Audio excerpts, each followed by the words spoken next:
સુરતમાં સરકારી શાળાઓમાં સ્કૂલ શૂઝનું ટેન્ડર અપાવવાના નામે કરવામાં આવેલી 6.99 કરોડ રૂપિયાની છેતરપિંડીના કેસમાં વધુ એક આરોપીની ધરપકડ કરવામાં આવી છે. સુરતમાં સરકારી શાળાઓમાં સ્કૂલ શૂઝનું ટેન્ડર અપાવવાના નામે કરવામાં આવેલી 6.99 કરોડની છેતરપિંડીના કેસમાં વધુ એક આરોપીની ધરપકડ કરવામાં આવી.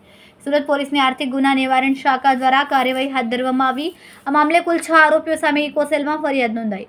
લગભગ 3 માસ અગાઉ નોંધાયેલા ગુનામાં પોલીસે પશ્ચિમ બંગાળના મુર્શિદાબાદ જિલ્લાના બેરામપુર વિસ્તારમાંથી આરોપી સાયણ સેન નિમય સેનની ધરપકડ કરી. અગાઉ આ કેસમાં એજન્ટ કિશોર વાઘેલાની ધરપકડ કરવામાં આવી, જ્યારે અન્ય 5 આરોપીઓ ફરાર હતા. હવે ફરાર આરોપી પૈકી આરોપી સાયણ સેન નિમય સેન પોલીસના હાથે ઝડપાયો છે. કેમેરામેન સેનિલ વિરાણી સાથે વિશાલ છેઠા, માનવ પ્રભા ન્યૂઝ, સુરત.